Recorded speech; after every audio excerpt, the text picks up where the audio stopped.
Hallöchen, ich bin hier im 5-Sterne-Hotel Andreas, absoluter Traum, eben war gerade der Empfang der Gäste, Sonntagabend.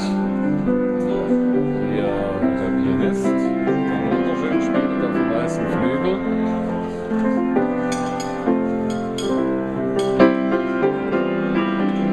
So kann man es natürlich sehr, sehr schön aushalten.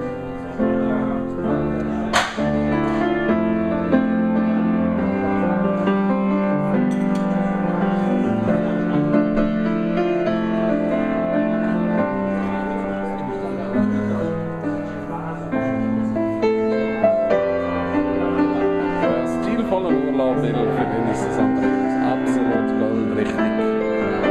Erholung pur in jeder Hinsicht. Kann ich jedem nur sehr, sehr empfehlen. Über 80% Stammgäste, ein Traum.